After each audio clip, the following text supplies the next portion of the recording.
Ini adalah bawang meteor bernilai puluhan miliar. Kandungan gizinya luar biasa tinggi, cukup makan setengah siung saja, orang biasa bisa langsung berubah menjadi pria super kekar. Namun, untuk mengolahnya sangatlah sulit, karena selama bertahun-tahun bawang ini terus menyerap energi alam. Selain memiliki efek luar biasa, kulitnya juga menjadi sangat keras. Sedikit saja salah mengolah, bawang itu bisa langsung hancur. Karena itulah tugas memasaknya jatuh ke tangan Komatsu. Meski kemampuan memasak Komatsu sangat hebat, setelah berusaha sekian lama ia bahkan belum berhasil mengupas kulitnya sedikit pun. Melihat hal itu, Life Bearer hanya tersenyum tipis. Menurutnya, kalau Komatsu terus memakai cara seperti itu, seumur hidup pun ia tidak akan bisa memakan bawang tersebut. Namun detik berikutnya ia langsung dibuat tercengang. Dalam waktu hanya 2,5 menit, Komatsu menemukan cara mengupas kulit bawang itu, yaitu dengan membakarnya menggunakan suhu tinggi, lalu memotong seratnya memakai pisau kecil. Pisau dapur bergerak mulus membelah kulit luar bawang, dan tak lama kemudian seluruh kulit berhasil dikupas bersih. Namun yang lebih aneh lagi, saat ia mencoba memotong daging bawangnya, serat di dalamnya malah otomatis berbelok menghindari pisau. Apapun teknik yang dipakai Komatsu, pisaunya tetap tidak bisa menembus daging bawang itu. Saat Life Bearer mengira Komatsu sudah kehabisan akal, ternyata Komatsu malah membawa kubis keju. Ia memasukkan kubis yang sudah dipotong ke air panas selama 2,5 menit, lalu menempelkannya pada bawang meteor tersebut. Saat Life Bearer kebingungan, Komatsu menjelaskan kalau kubis keju mengandung banyak mikroorganisme yang bahkan mampu menguraikan daging bawang sekeras itu dengan mudah. Life Bearer benar-benar dibuat kagum oleh kemampuan Komatsu.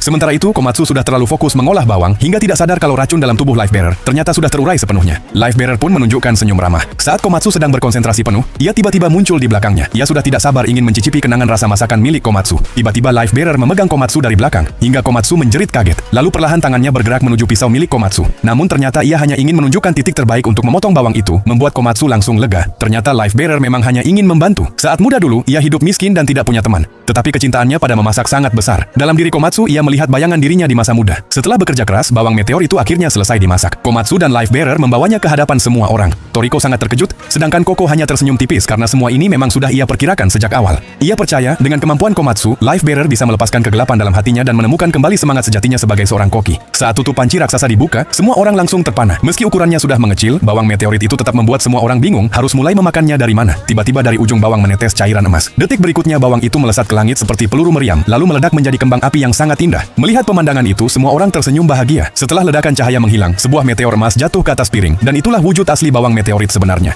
Saat asap menghilang, bawang itu dengan sendirinya terbagi menjadi 5 bagian dengan ukuran sama rata. Tanpa menunggu lama, mereka semua langsung mengambil bagian masing-masing. Namun tiba-tiba Komatsu menjerit keras. Dan yang tidak masuk akal, Komatsu yang tadinya hanya manusia biasa kini berubah menjadi pria berotot besar. Bukan hanya Komatsu, semua orang yang memakan siung bawang itu tubuhnya langsung dipenuhi otot besar. Tapi yang keterlaluan tentu saja Koko, ototnya bahkan mungkin membuat Yujiro Hanma pun ketar-ketir melihatnya. Melihat semuanya berubah menjadi pria kekar, Toriko juga tidak sabar memakan bagiannya. Di saat itu otaknya seperti meledak karena rasa bawang tersebut benar-benar luar biasa. Bahkan 10.000 kali lebih enak daripada wagyu kelas tertinggi. Saat semua orang masih menikmati perubahan tubuh mereka, Life Bearer justru terlihat termenung. Pada akhirnya ia memutuskan menyerahkan kasino gourmet untuk dikelola orang lain, sementara dirinya sendiri memilih pergi mencari jalan sejati sebagai seorang koki.